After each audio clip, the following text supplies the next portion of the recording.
morning, and good morning, everyone, and thank you so much for having us. We're just going to take a few minutes of your workshop to help us celebrate Older Americans Month, and I want to thank the Denver Division on Aging. I want to thank Olga and Susanna and Tiffany, and I want to also introduce I'm with the Denver Commission on Aging, and I also want to introduce Virginia Ortiz, our other commissioner who's here today with us. And so let me just talk about two things this morning. One, our commission and what it looks like to be an older adult in Denver today. And then I'm going to talk about Older Americans Month. And so if you can change the slide. So as I said, I'm with the Denver Commission on Aging, and we're one of 10 commissions that's located in the City of Denver's Human Rights and Community Partnership Division. And there are about 14 members on the commission right now. So if after we talk and you're interested in joining the commission, we welcome new commissioners. But our job is to advise the mayor to help make Denver the best community for older adults to age in place in. And so we advise the mayor on a number of things. And one is that we advocate for public policy concerns of older adults, legislation, issues that come up before the city council. We hope that we can be there always to elevate the voice of older adults in those public places. The other thing that we do is through community meetings and forums, we really try to listen to older adults to see what their concerns are and forward those on to the mayor and to other policymakers. We're really interested in hearing what others have to say about what's going on in their community. We don't make any assumptions ourselves. And then we take that information and we distribute it with Olga and Susanna and the other commissioners at public events, at forums like these, so that older adults know what's available to them in the community. And then finally, that's okay. And then finally, we do engage again with the City of Denver Aging Division. Now, next thing I just wanted to talk about a little bit was, what is the landscape of older adults in the City of Denver? I don't know if you know this, but all over the world, there's a change in population. And you know what that change is? People are getting older. That even though we think of Denver even as a city of young adults, that's not the case. Denver is aging as well. And in fact, by the year 2050, which it sounds like a long way away, but it's only 25 years, 25% of the Denver population will be over 65.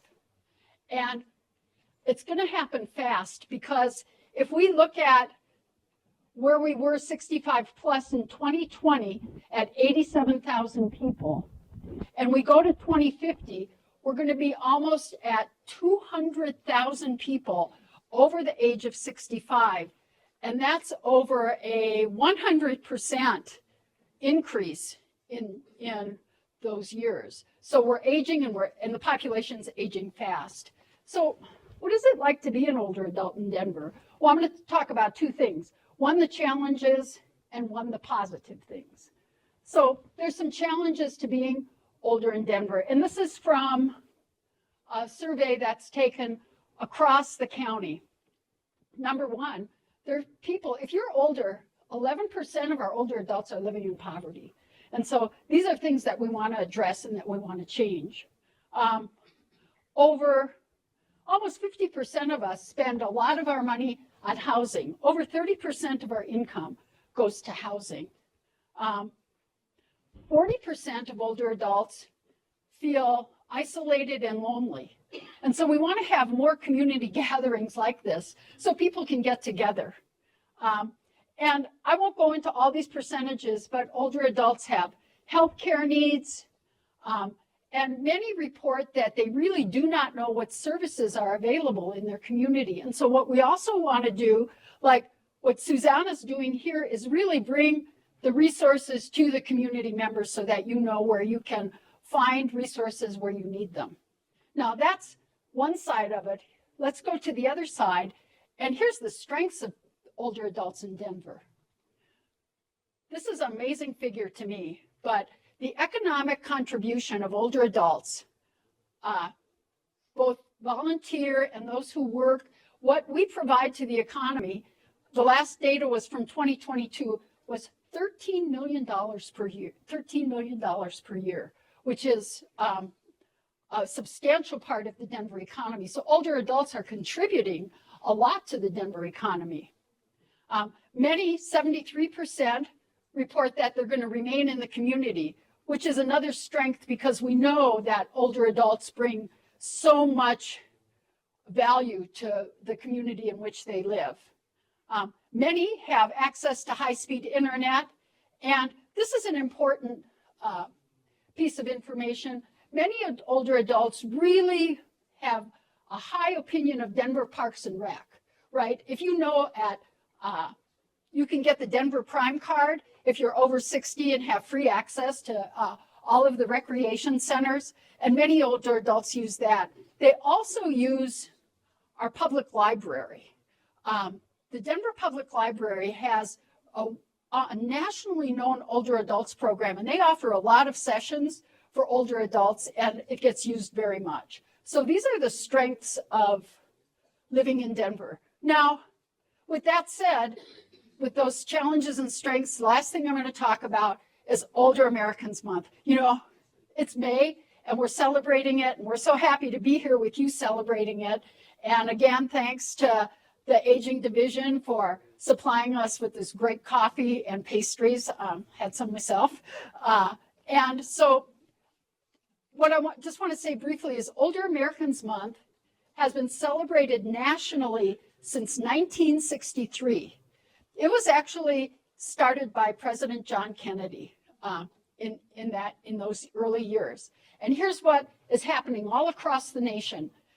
Older Americans Month is designed to recognize and celebrate all the contributions that older adults make in their community. But again, like we were talking about the challenges, Older Americans Month also wants to raise awareness of the effects of an aging population in our communities. Again, the effects are what can we do to help them with housing, with those lack of resources that might be in the community. And then the Older Americans Month also looks at aging trends in America. So as we said, the trends are that there are people that are getting older. And so how can we address those growing number of older adults? And finally, it reaffirms commitment to supporting older adults in our community. This year, there's a theme every year, it's Flip the Script on Aging. So we want to flip the script, right, about how people think about older adults. So we want to focus on combating what is called ageism, meaning people have stereotypes about older adults. Have we all heard them? Can you give me one stereotype? So I read one, we're grumpy. You know, we're grumpy. We heard you're stuck in our ways. Anything else you've heard? We don't know how to use it. We wouldn't even know what a cell phone was, right? We don't know tech. We can't learn anything new. Well, we're here to challenge those stereotypes and flip that script. And so this workshop today about finding work in your community is what we're all about, because we want to challenge those stereotypes. And here's why it's important. Because ageism, those stereotypes, they affect how we see ourselves and how others see us. So if we flip that script, we're going to have a much healthier community. So one of my last slides is that how can we flip that script? And I am going to just talk about how we do it when we look at work. And I know your other speakers are going to know a lot more about this than I do. But we want to, again, make sure that we know demographics are destiny. But that's not a bad thing. Having more older adults in our community and in our workplace just gives the companies a greater pool of experience to draw from. The next thing, the future of work is intergenerational. I see the Mile High Youth Corps there, and we and the commission and the city of Denver are committed to intergenerational programs and workplaces because they are more creative, and putting older and younger ideas together is a great idea. Experienced workers are essential in a time of change. We know that we're in a time of change now, and your experience and your resilience is going to make this time of change easier. And then age inclusion is smart business. Businesses that have young and old are really more successful. So to wrap up, on May 19th, the city of Denver issued a proclamation, and Olga's gonna put this up here for us, recognized May as Older Adults Month and gave a proclamation to the Denver Commission on Aging, but I feel it was to all older adults of Denver. And we are so proud of this because that means that older adults and their needs and the need for support will always now be in the conversation with the city of Denver, that this is going to be an ongoing relationship that we have with the Denver City Council. And what that proclamation says, I only pulled out 3 things. It affirmed the rights of older adults in Denver to live, work, and participate in our community with dignity. That it recognizes the values and contributions of older adults, especially with intergenerational connections. And it commits to, as I said, an ongoing conversation. And so the last thing, this is the last thing that I'm going to say, is that we were so grateful for this recognition and for the Denver City Council to stand with us, with all of us, to honor and uplift your stories, talents, and recognize the resilience of older adults in Denver. So thank you, and thank you for helping us celebrate Older Americans Month. And I hope that you have a great rest of the workshop. Thanks for having us. My name is Emily Berger, and I'm with Denver Economic Development and Opportunity. We shorten that to DEDO, but I'll try not to because I know acronyms get frustrating. So within Denver Economic Development and Opportunity, we have Denver Workforce Services. And so my role is the Priority Populations Manager, and we have several priority populations that we focus on. One is those age 50 and older, but we also have a focus on new Americans, folks with disabilities, veterans, and people who have been unhoused. Next slide. So I just want to kind of ground us with our mission because I really love it. And I'm just going to read it because I don't have it memorized. But the mission of Denver Economic Development and Opportunity is to create an economy that works for everyone. And so our priority populations team really focuses on that. There's a few ways to get involved with the Denver workforce system. We have 3 workforce centers throughout the city. One is downtown at the Webb Building, and you can see addresses are up here. One is in Montbello, and then we have one that is at the airport, but it's actually closing at the end of the month because of construction at the airport, which I'm sure some of you know about, but that will be reopening in the future. And so that one's specifically for airport jobs. So what do we do at the workforce centers? You can come in without an appointment Monday through Thursday, 9 to 4. Fridays, we are available over the phone.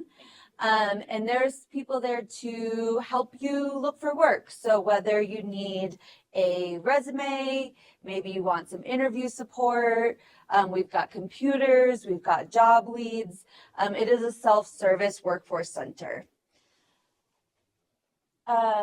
We also have a lot of specific support. So we have a statewide database called Connecting Colorado that has jobs throughout the city. We also have, it is free to make an account on Connecting Colorado, and there's new employers that are posting jobs there every day. We have the workforce centers. We have in-person hiring events every month. We have virtual hiring events every month.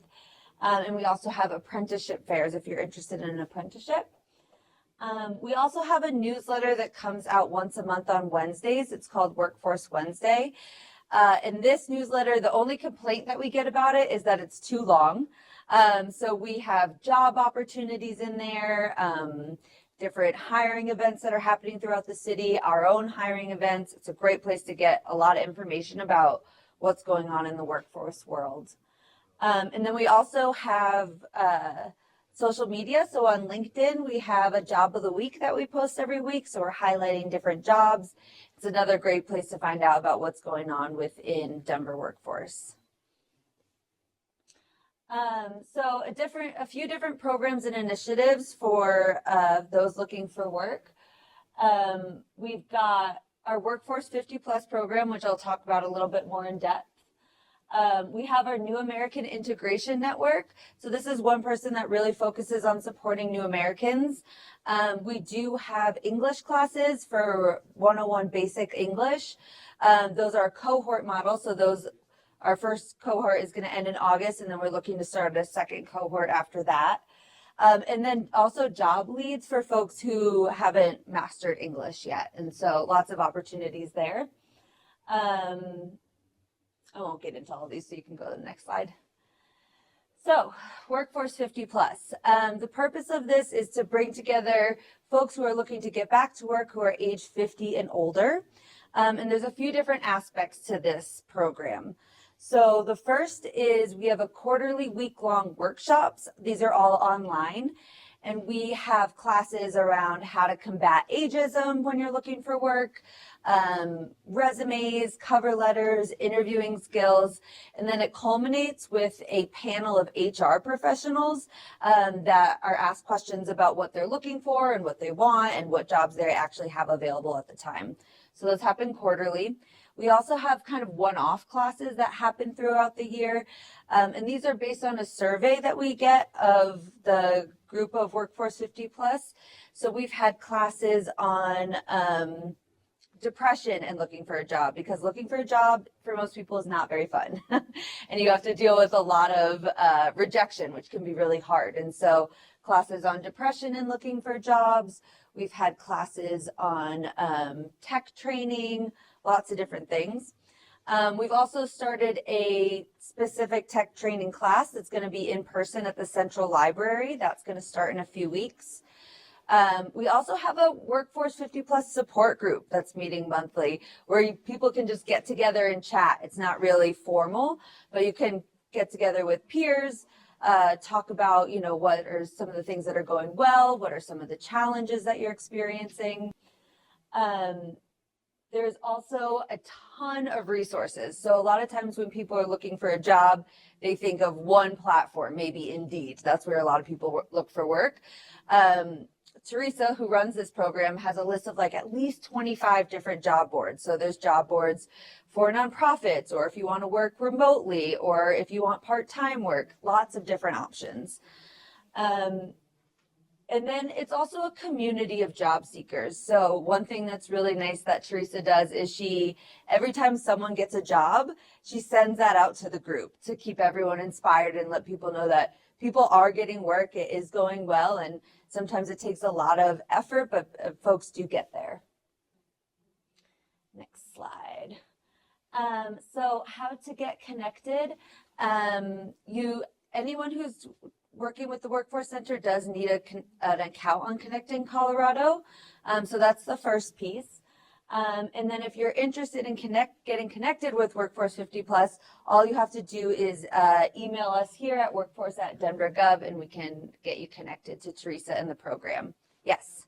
What if I'm an older adult that doesn't feel comfortable with technology? How can I get help to sign up for that? Yeah, so you can call the Workforce Center and we can help you get signed up, and you can also just come into the Workforce Center, no appointment needed, and we can get you signed up for the classes. Yes. And what if I don't speak English? So all of Workforce 50 Plus is in English. However, we do have the New American Integration Network. The woman who runs that, she does speak English and Spanish. And if you don't speak English or Spanish, we also have a language line that we can call and get connected to. Yes. ¿Tiene que ser más de 50 años? Do they have For the Workforce 50 Plus program, yes. But for the New American Integration Program, no.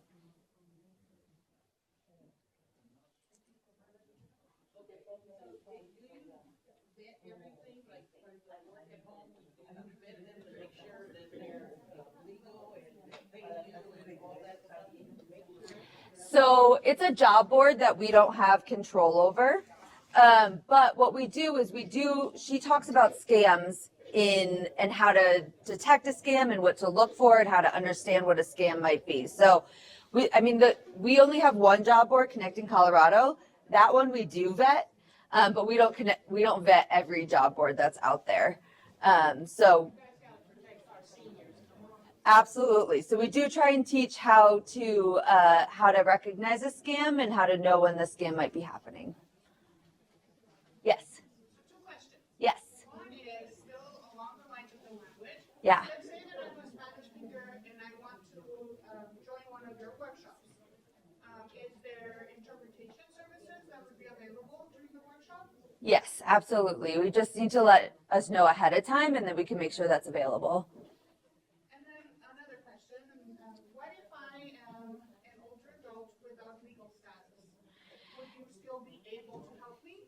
Yeah, so we are federally funded, so we are not able to help you get a job, but what we can do is get you prepped for when you do have work authorization. So we can help with resumes, we can talk about what it means to job search, we can help with interview skills, all that kind of thing, but we can't help you actually get a job until you're work authorized. We do have nonprofit partners that we can refer you to. That might be able to give a little bit more support than we're able to at the moment, unfortunately. Yeah, of course.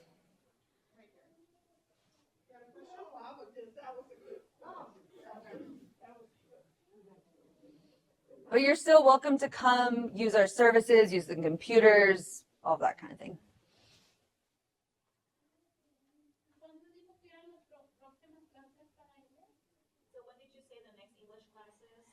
Yeah, so they are 15 weeks long, and 3 days a week. They're Mondays and Wednesdays, and then Fridays virtual.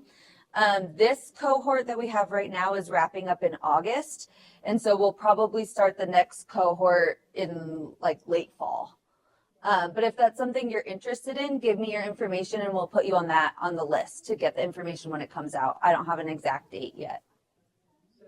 Yeah, thanks for mentioning that. So we are not unemployment, but if you are on unemployment or getting on unemployment, we partner with them because you have to do something called registering for work if you are getting on unemployment. And so the nice thing is our phones help you kind of cut the line. You could still wait for, I think, up to an hour, but I know some people have waited for like 7 hours on hold, and so it's better than that. So it helps you get that direct call. The number doesn't, if you use that same number though, it won't work on your phone. It only works on our phone. Hey, so I work with Volunteers of America and with the Foster Grandparent Program. The name is a little bit misleading. It's not the same exact concept of fostering as you might be familiar with. We like to think of it like the professional grandparent program. And you do not have to be a grandparent. You don't have to, have any biological children or grandchildren to be part of this program. Thank you. So we have a couple of staff members, including myself, on the team. We work in counties all the way up to Fort Collins and down to Colorado Springs. We're missing a couple that are kind of between Fort Collins and Denver and between Denver County and El Paso County. But I take care of kind of all of our Denver metro counties as well as our Fort Collins office. And we have another associate who works full-time down in Colorado Springs. So if you have friends or family who lives down there who's interested in this program, you're more than welcome to refer them over to us, even if they live in a different area. And I'll also note this is a national program, so if this sounds like something interesting, but again, maybe you're moving or someone lives nearby or lives in a different state, this is in many different states across the country. So you're welcome to, to look into it across the country. So just to give you a bit of history about what this program is, it started in the 60s. It was commissioned by the president at the time to try to combat folks over the age of 60 who were dealing with some isolation and some loneliness. So this program was created to help create a bridge between older adults who are isolated in their homes and the community who has a need.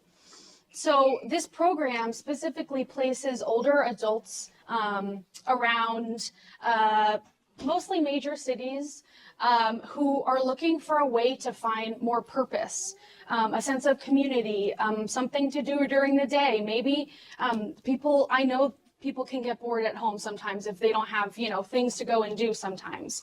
So this is a great opportunity to get out of the house and be able to really interact with your community. A little bit more history. We are kind of overarching. This program is overseen by AmeriCorps seniors, and we work closely along with my program with Volunteers of America. We have a kind of sister program called RSVP. That stands for Retired Senior Volunteer Program.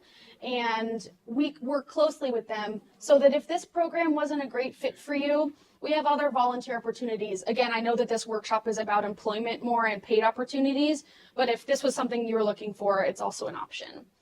And we've held the grant for this program for quite a few years now. So we're very familiar with this program, and Volunteers of America has been involved for quite a long time. So we do have some qualifications, some requirements in order to be part of our program. So you have to be over the age of 55. You have to be able to volunteer a minimum of about 15 hours per week. You can split that up as you like. It's on based on your preferences and your current schedule. We also have an income eligibility. So you do have to be considered on a lower fixed income. This is the current number for a single person household, just in case you were looking it up.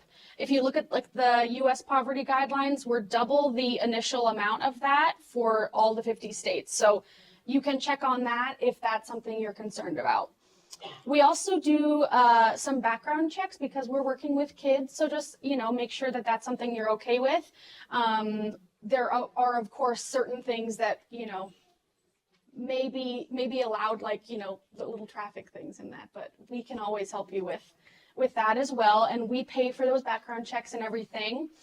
We also do a little bit of a physical to make sure we have a good basis on how you're doing physically. If anything were to happen in school or something, we have a good basis. And we also do a little orientation for our folks to make sure that they have a good grasp on the program before we just throw them right in. So who do we serve? We work with about 68 or more volunteer stations, depending on what those look like. So we work with infants and toddlers. We work with early childhood centers and working with preschool age kids.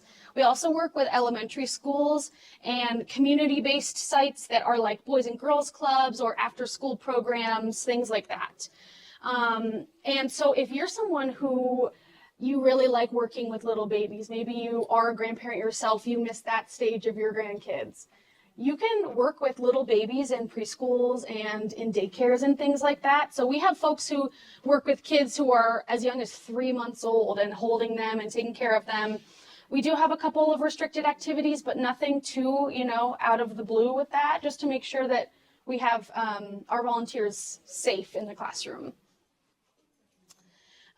So what does this typically look like? Depending on what type of site you wanted to work in, if that's an elementary school or younger kiddos in those elementary or in those early childhood centers. So if you're working with younger kids, you're doing more emotional social learning skills. They're learning language development and counting, early development, early learning stages, helping them learn how to learn. We're helping them learn how to be curious. And that can be really, really fun for some of our grandparents who really love working with those little younger kiddos. And then folks who like to work in their elementary schools as well, they're doing more of that kind of typical schoolwork, helping kids with reading and writing especially, and math as well. But also helping with organization and, again, learning how to learn, learning how to behave in school and participate alongside their classmates. So our grandparents are kind of like tutors and mentors in classrooms across Denver. So we do a survey with our grandparents to make sure that they're enjoying the program. We like to make sure that this is a sustainable volunteer opportunity for them. They're not getting burnt out or, they're not getting either, really beat up at school by these kids who they might be, in a classroom with up to 30 kids sometimes, depending on the classroom. And so we want to make sure that this is a really enjoyable experience for folks. So overall, our volunteers have reported that they have a much higher sense of contributing to the community. They sometimes have higher physical and mental health due to, more mobility. They're getting out of the house and moving around more, and they're spending more time with more people besides family or neighbors or friends, the same type of people they see regularly. I'll also mention that aside from this direct volunteering that our folks do, we also do programming with our volunteer group. A couple times a month, I actually plan lessons and I invite speakers. One of them at one point was Susanna, and that's how we connected. And I try to help find resources in the community for our volunteers. So I'll do presentations on child development. I recently did one on financial scams and avoiding those. I do lots of presentations on community resources for older adults, and school and things that might be helpful when you're in the classroom. And that's also a great way to connect with the rest of the volunteers. You're able to sit down and build relationships with people who might be in similar positions to you. Maybe you've never met them, but maybe they live close by to you and they have similar interests. So it's not only a way to connect with younger kids and to have a really great community in the classroom, it's a way to connect with other older adults. I consider myself not just their coordinator, but their friend. I try to be there for our volunteers and to help find community resources. I know it can feel really lonely to, not be able to find resources easily, feel like you don't know how to navigate technology or whatever. So I'm happy to be a resource for our volunteers to help connect them with different things in the community that might be helpful. I will also mention that Volunteers of America has a broad amount of resources and services available. So if this is not sounding like it may not be the best thing for you, but maybe you're just looking for help or services, you're welcome to chat with me and I can connect you with any Volunteers of America employees or staff. I like to think I have a pretty good knowledge of the organization, and I'm happy to point people in the right direction. So I'm happy to answer questions. If there's any, specific scenarios, yeah, we can get into that. Did you have a question? No, I was saying that Volunteer America helps with housing. They have a unit that helps with housing. Yes. For folks who aren't quite as familiar with Volunteers of America, we do services with housing, so affordable and emergency housing.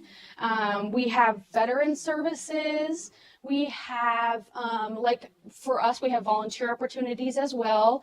We also have other services like wellness programs. We have nutrition and exercise programs that are all of the programs through Volunteers America are completely free. Housing is, of course, something else, but that's always, all of the housing is emergency or affordable for VOA. So I'm happy to connect you with any resources. I love talking about free resources for folks. I love bringing them to people. So if this doesn't suit you, that's okay.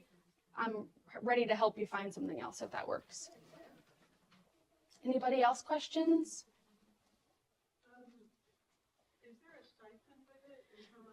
Yes, that's a great question. So while this is a volunteer opportunity, and Susanna mentioned kind of this might seem slightly tangent to some of these opportunities, We do offer a stipend. It's currently $4 an hour, and we also reimburse for transportation to and from your site. We try to find you a school or an early childhood center that's pretty close to your home. If we don't already partner with a site close by to you, I'm always open to partnering with new schools. So we try to find something that's within about a 10-minute drive or less so that it's a very sustainable opportunity. Also, if you don't drive, we are able to able to give you bus passes, accessorized bus passes, things like that to help get around to your school. So we want to make this as easy, painless as possible, try to help with transportation and give you a little bit of a boost.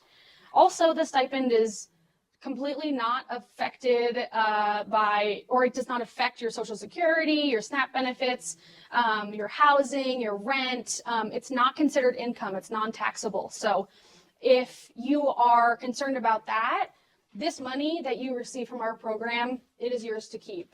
No one, you don't have to report on it. You don't have to tell your landlord that you have a different income. It's for you to keep for fun things or for whatever you like. Any other questions?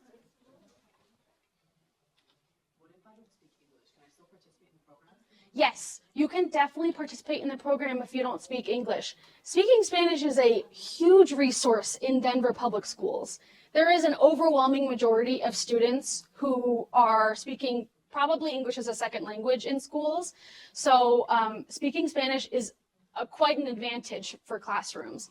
Having a basic knowledge of English is helpful, especially because in schools they're typically doing a dual lingual thing. So a little basic knowledge of English is sometimes helpful, but we would make sure that we place you in a classroom with a teacher who speaks Spanish well, with a school that has a good understanding of that. And I myself don't speak super great Spanish. I try my best, but I have employees in my office who speak wonderful Spanish and they've offered to help me in any way. So if you have a concern about that, we'll get it ironed out, no problem. Any other questions? Susanna? I'm sorry, I have to apologize ahead of time because I was doing stuff. So I don't know if this question was asked already, but very similar to what I asked workforce, and that is, what if I am a person that does not have legal status? Yes. So to my understanding is we have no restrictions for people who don't have legal documentation. That should be no issue. The only thing that we use like a social security number for is for our background checks. But there's a box that's available for I don't have a social security card, so that's okay. If that's an issue, if that feels like it could be an issue, don't worry. We don't consider like work history all that much. If it's relevant, that's helpful. But if you're excited to work in schools and you pass background checks and you want to go through the steps, anyone can join the program as long as they're interested. One more. Yeah. One is just working with preschoolers is not my thing. Yeah. I would much rather work with, elementary age children. Do I get to choose? Yes, that's also a great question. Where we place you and what your schedule is like, that is completely up to your preferences. I like to find you a site that you'll be excited to go to. So if you are like, I can't deal with the young kiddos, it's a lot of running around or sitting or like, it's just, I'm not mobile enough maybe for that. That's okay. You can work with elementary school kids. We also have, I think the oldest grade that we work with is 7th grade, but that's like maybe one of our grandparents works with 7th graders. Again, it's preference. I am always connecting with more schools, and I currently am looking at Bruce Randolph School, which is a middle high school, not very far from here. I know that they're interested for next school year and maybe getting some folks. So if you'd like to work with older kids, that's okay too. And I know that, everyone has specific interests, expertise. So if you are you're a really, really intelligent science-based person, we could get you maybe into an older classroom where they're maybe doing a full science class if you'd like to. You know, we want to use your strengths for the community, for a good thing. So if you like music or art or something, I'm open to always finding good spots for folks in classrooms. Any other questions I can answer? No problem. I'll be around if anybody has any more questions or they want to get my information. I believe that Susanna handed out some flyers, but you're more than welcome to come up and chat with me. Thank you, guys. Energy and Water Conservation Program. We recently got a grant from Denver's CASR department, which is the Climate Action, Sustainability, and Resiliency Office. And this grant basically allows us to distribute air purifiers and air conditioners for low-income residents in Globeville, El Raya, Swansea, Clayton, East Colfax, and then Bell Verde. The only requirements for these is that you are income qualified, though for our program, the household size for at least one person, it's $71,900. So most people should be able to qualify, and the income limitation goes up to $119,100. Basically, the only other thing that we would need is just an intake form, and we can help you guys fill that out. And then our other services that we normally provide include, we take a look at sink aerators, light bulbs, thermostats, shower heads, and toilets to see if they qualify for a change. But due to geographic constraints right now and due to contract constraints, we cannot provide services for Denver residents. And we're hoping to provide these services by the end of the year. So we can place you on a wait list if you are interested in receiving those services. Also, if you know anybody in Westminster or in the village, Friendly Village of the Rockies in Florida. Ferguson, please give us the recommendation. That is the city we currently have a contract for. We are hoping to get more people for that coming up this year. And also, we do a little bit of climate education. Climate education is a very huge, prevalent thing at Mile High Youth Court. Something we like to talk about a lot, especially with our older generation, because as you know, the environment, the world around us is changing very rapidly. So it doesn't, not only does it affect me as the younger generation, it affects y'all as the older generation. And we want to combine both the new generation, my generation, the generation coming up behind me, and the generation that came up before me, all to work on this prevalent conversation into climate action, global warming, and all that. So our main focus are energy and water, like your energy consumptions, like for your household, and your water consumption for your households, and things like green outlets, like more recreational parks in the Denver communities, more spaces for all types of people to come together, more green, more plants, more life in our communities. That's is one of our missions at Mile High Youth Court. Do you all have any questions for us? Yes. I heard that you, people presented that, like getting some of the air conditioner and air purifier. Yes. Is that just for homeowners? No, renters are excluded. The one thing is that we do have a limited amount of in-window units, and if it is a homeowner, we're just asking that it be on the first floor, because we can't install it on any other floor. And the same thing with like multifamily. Our CSEP program is a program for older adults where you would get paid training and we send you out into the workforce to try to get experience. Okay? So, Sarah National is the company that actually administers the funds for the CSEP program. CSEP stands for Senior Community Service Employment Program. So who is SER? So SER stands for, or SER stands for Service Employment and Redevelopment. So it's a national nonprofit 501c3 corporation that was established over 60 years ago. So they've been around for a while. It's a national network of organizations that are located in 20 states and in the District of Columbia and Puerto Rico. The headquarters is in Irvine, Texas. So right now, we directly operate programs in the state of California, Colorado, Kansas, Missouri, Texas, and Wisconsin. So SARE, Service, Employment, and Redevelopment. Basically, what we try to do is we try to service the community.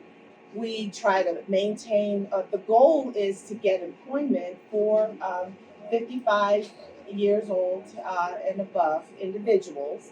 And redevelopment, we try to, revitalize the communities that you live in, by asking host agencies to help us provide and partner with us to provide hands-on training for you in your own communities. So it addresses the needs of low-income individuals in education, job training, literacy, and employment. Currently, SARE does administer other programs outside of SARE CSEP. They have an early Head Start program. We actually have one here. It's on Pecos. It's called Rocky Mountain SARE. It's for early childhood and youth development. So that is a place where you could go and find out more information if you're interested in anyone that wants to find out about our child care or our early Head Start program. And also too, in California, they have the farmers will come into California and they have housing there for them. So it helps them with farmings in the California area. And out here, we also have STEM. There's a STEM program too. That's science, technology, and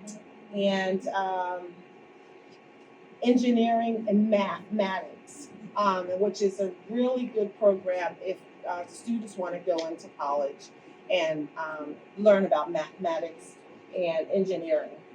And then they have entrepreneurship types of programs. They call it the SARE Mujer Negocios. And basically what it does is individuals that are interested in being their own entrepreneur and opening up businesses, there's information that you could go in and find out how you could get started on something like that for your own business. We also offer a boot camp, which is computer basics. We have a computer lab in Lakewood in our office, and there we have 6 computers, and every quarter we offer a 6-week computer class, and it goes from the basics, like having the mouse, the keyboard, any printers, and how to get into softwares, and then each lesson, it goes up. They'll show you how to get into Word, they'll show you how to do Excel, they'll show you how to get into Paycom. So it kind of graduates as the program goes on. So it gives you a real fundamental basic of computers. Okay, so SARE CSEP was authorized by Title V of the Older Americans Act and federally funded by the Department of Labor. And yes, we are getting hit a little bit with our funding, but the Department of Labor so far hasn't been hit as hard as some of the other departments federally. So we have scaled back a little bit on our funding, but we are still striving pretty strongly in our program. So it's an employment and training program for low-income seniors, 55 and older, with low employment prospects. What low employment prospects mean, so many of you might not have been out in the workforce for, several years. You may have gaps in your work history. You may have been incarcerated for a while, and it might be hard for you to obtain employment. You may have just come out of a homeless situation. Or it could be a lot of variables that could cause a barrier for you not to be able to get back into the workforce. So we try to bridge that. We try to make sure that you come into our program and we start you on a path to try to obtain goals to be able to get back into the workforce. We do supplement your income while you are participating in our program. So it's part-time. You will get a stipend. We will pay you for the hours. Right now, what the funding has done is has decreased the hours. The hours have gone up to as much as 28 hours a week, down to 13. And we do the minimum wage in Denver, and the minimum wage in each of the areas. Every area has its own individual minimum wage, but Denver is $18.81, and we do pay that hourly for the hours that you do participate or train.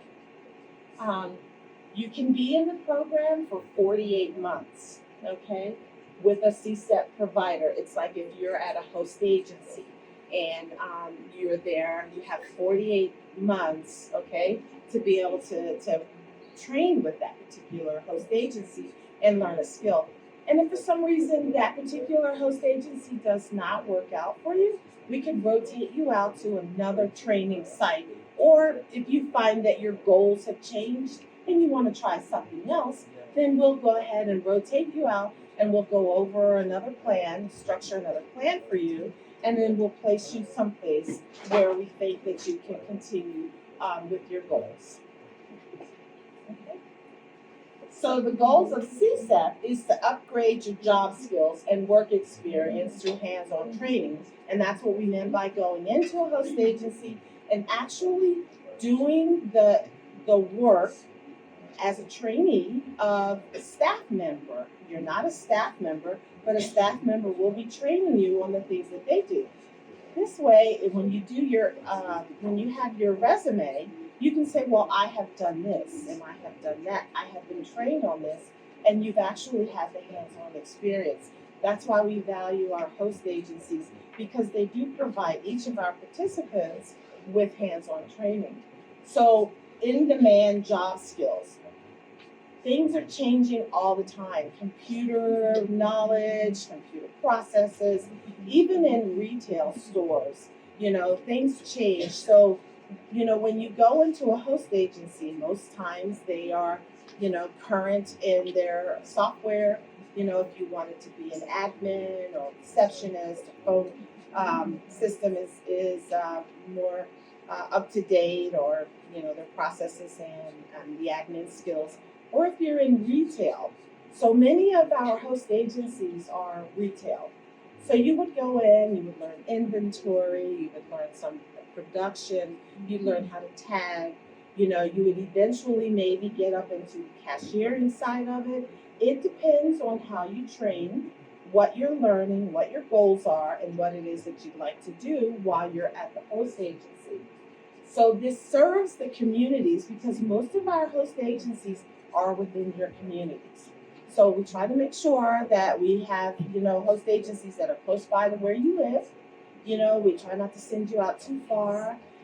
We try to give you various types of positions where you can train, because not everybody wants to do the same thing. Everybody has different goal sets. So we do try to stay within the communities, or your communities, where we can better the community and our participants. So, and like I said, you are paid training while you're preparing and seeking a job. So the ultimate goal is to find and keep a job. That is what the goal of CSEP is. We want our participants to find jobs. Okay, so we do our best to try to train you and give you the resources that you need to be able to go out and get an unsubsidized job where you're paid. It doesn't have to be full-time. It has to be a job that you have applied for and that you think that you're ready for to do, and so you can find and keep your job. Okay, so the qualifications. You have to be unemployed when you come in to apply for this job. You have to be 55 years old or older, and you have to be in the county that we serve. Now, I'm in Lakewood, that's where my office is at, but my region is Denver County, Adams County, Arapahoe County, Douglas County, Boulder County. I'm in Broomfield. We're in Elbert, right? And Summit. We stretch out pretty far. So, you know, we try to reach participants that are out in those areas, and we do concentrate a lot in the Denver area, like I said, in Adams County, and Denver County and Arapahoe. So, being low employment prospects, you can't be job ready when you come to fill out an application. We've had people that come and say, oh, I'm excellent at this and I'm excellent at that. I can do whatever job you give me, just give me a job. Well, we are not able to help people that are ready to go right to work. We are trying to train and make sure that you're up to date on your skills and that your goals are going to be met so you won't get out there and fail. We don't want to set you up for failure. We want to make sure that you're getting the training and the resources and the information that you need to be able to get out and get a real job. So coming into the program, we're going to do an assessment and we're going to ask you, so how's your skill set? What is it that you like to do? When's the last time you worked? What is it that you need to update on? Because if you haven't been out there in a while, you're definitely going to need to update your skills. Excuse me. And then in your income. So now there's a federal guideline for poverty income level because this is for low income participants. If you are a family of one, you cannot make over $19,563 or something a year if you are a family of one. If you're a family of two, I believe it's like 23,000, 3,000, something like that. So we do that assessment when you come in, but just bear in mind, you cannot be over a certain income because when you come in and apply and you tell me, well, I get this amount, I get that amount, and this amount, we calculate how much you're getting, we're going to say you make more than me. So no, you're not qualified for the program. So we do go through that to make sure that we're meeting the federal guidelines. You have to be authorized to work in the U.S. We do it in I-9, just like every other employer out here. You want to make sure that you're documented with your driver's license, your social security card, your permit, your resident permit to work, or permanent residency. So we do check for that. You must be willing to attend community service assignments and training. So that's basically if you get a schedule and we set you up and you're going to training, you have to commit to that. You have to be able to go. It's a schedule. It's like working, that's what we're training you to do is be out in the workforce. And so your responsibility is to seek employment. So while you're in the program, we still want you to look for jobs. We still want you to call places and see if you can get a job. You might be working, say you're working in retail and Ross is hiring and they're hiring, just for hanging clothes or whatever. And you think you can do that. Well, apply for the job. Come in, let us help you how to fill out the application. Let us fix your resume. If you think you're ready to get out into the workforce, let's try it. But we still want you to look. And one of the things too, you have to be a part of the Job Workforce Center. I think it's Connecting Colorado. You have to be registered. And just look, the DOL requires that everybody on the program looks for jobs. It's like the old days of being on unemployment. You have to look for a job and you have to fill out a sheet to let us know that you're looking for a job. This way, we know you're fulfilling your responsibility. So when you come in to apply for the position, we do an assessment, we do an IEP, we do an orientation, and we do a CSA. So what that is, you'll come into the office, we'll find out what your needs are, we'll find out what your barriers are. Barriers are like, I haven't worked in a while. I've been incarcerated for a while. I don't have a place to live right now. There's a lot of barriers. I don't have transportation. So we note those barriers. We make sure that we know what your hardship is so we can try to help you get through those barriers. So then we try to develop, it's like a customized individual employment plan. So we ask you, so what are your goals? What do you think you'd like to do? What do you think is a good path for you to take? Do you need to take computer class? Do you need to take a sewing class? Do you need to be recertified in something? What is it that you would like to do? So we can try to develop a plan where you can navigate through that and reach your goals. So orientation is basically what I'm doing right now. When you come into the program and we sit down and we tell you about safety, we tell you about what the needs are, we tell you about, how you can obtain your goals.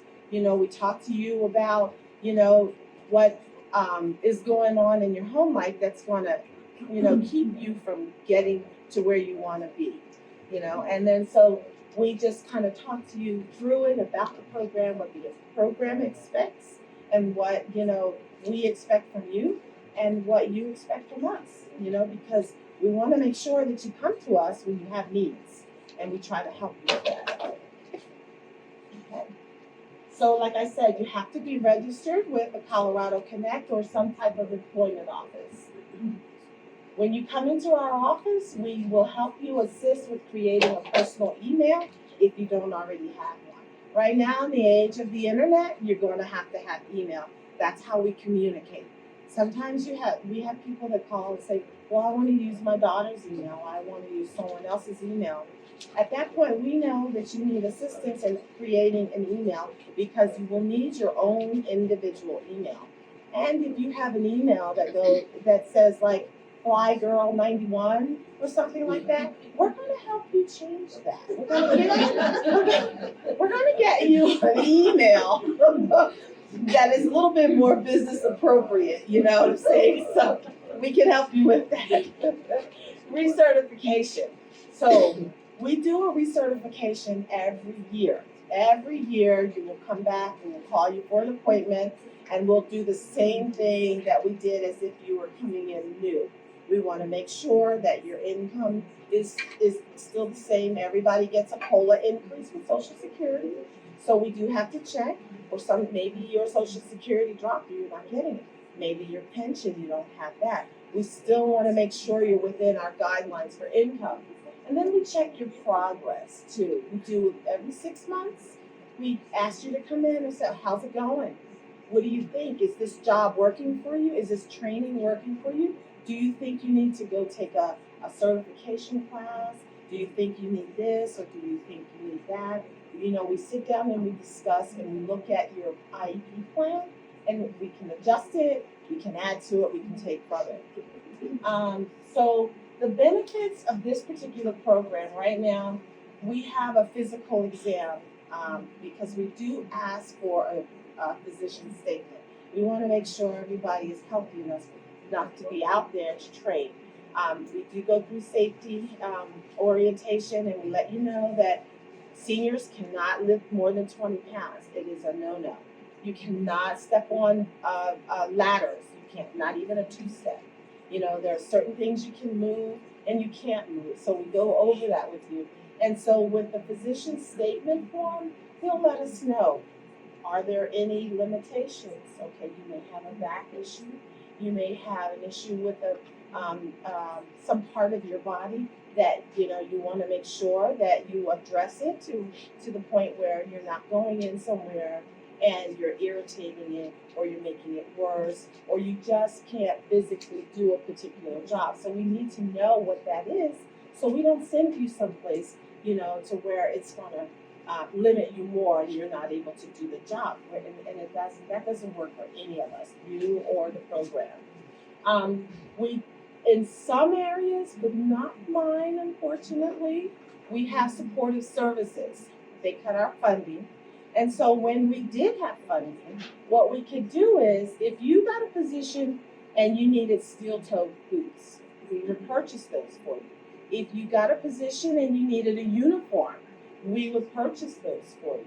If you were homeless and you didn't have clothes to wear, or you were going to an interview and you needed interview attire, we could go ahead and order clothes for you. I got an account with Target, and we ordered slacks and shirts for men. We ordered dresses and we ordered shirts for women. So, but right now, since we do not have that funding in my region, other regions have the money, but they cut their hours. So, but we have the hours, we just don't have the money. However, I do have resources. We have a nonprofit called Dress for Success, which is very good as far as how they treat our participants. You can go down there and they speak with you, and they find out what your needs are, and they kind of address some of those. And then they have a closet where you can actually go in and pick out 6 outfits: shoes, handbag, accessories. You are sharp, fly girl, ready to go to your interview. So you'll be ready to go for your interview. And for men, it's Community Works, I believe it is. It's like a big warehouse where you can actually go in and get suits and shoes. So those are our resources, And then we have another company. It's Gerontology Society of Denver or something. You can get hearing aids, you can get glasses for free. So we do provide resources. Now, as far as rental assistance, and if you need assistance with your staying in a hotel, we're not able to provide that any longer, but we do refer it out to other agencies that we partner with that could probably help you. Okay. And then you are covered by workers' comp while you are training. So if something happens while you're on the schedule and you're training at your host agency, something happens, you fall or something falls on you, we do cover your workers' comp for you. Now this is basically the circle of services. So you come in, we do an assessment, we find out if you're eligible, we do your IEP, we set you up for an assignment where there's a CSA that's signed and it says what your schedule and your tasks are.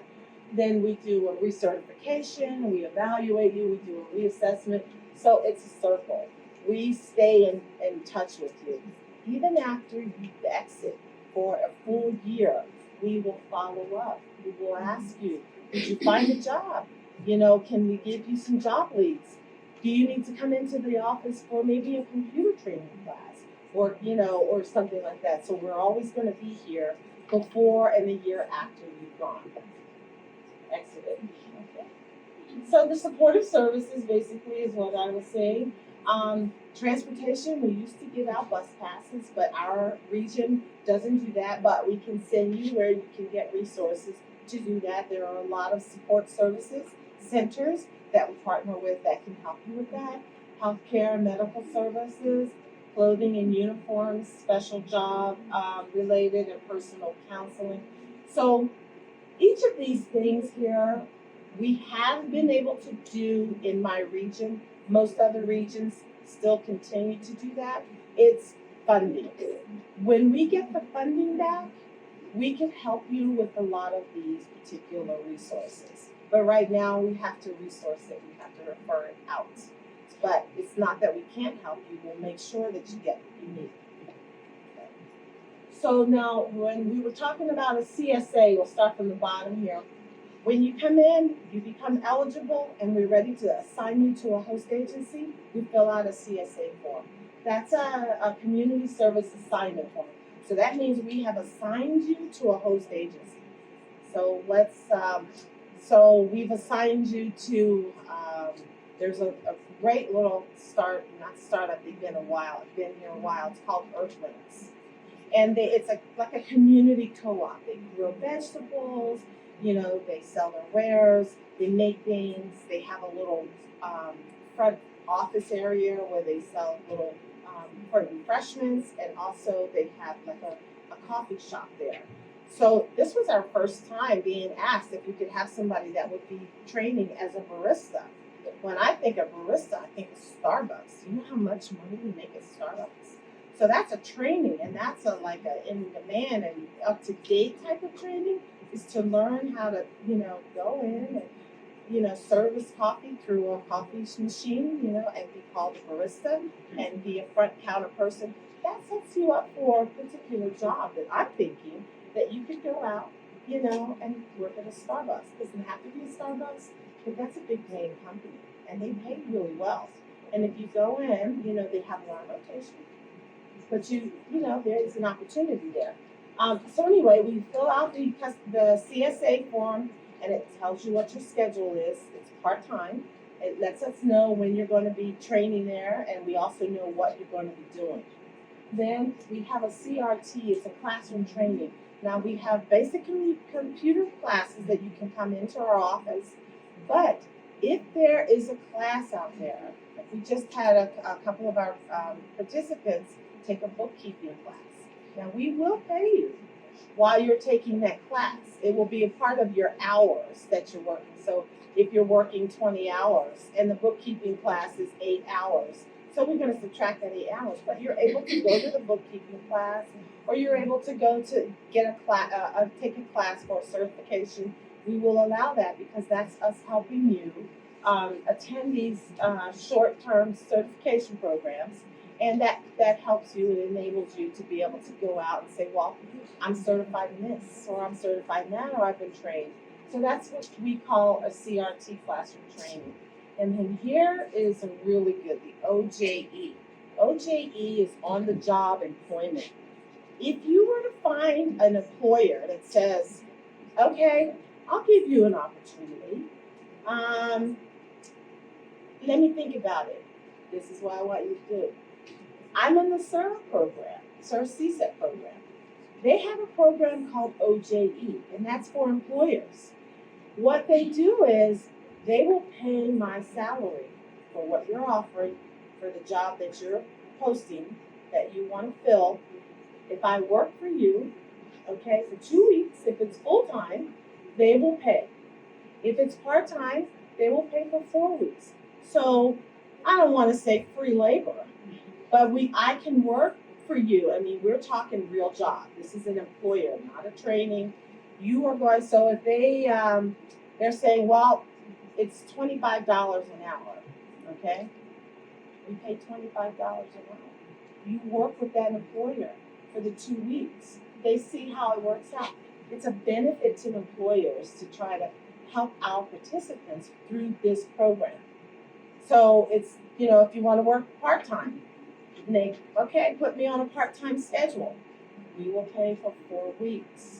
And at the end of that, we are kind of looking towards the employer to say, hey, we have a great person here, great trainee, thank you. And we're going to take the reins now, and we're going to go ahead and onboard them and hire them. That's ideal. That's what we love to see. But we got to take the chance. It doesn't always happen, but it has. So that's a benefit in our program, the OJE. Okay, so all of the participants are signed to a host agency.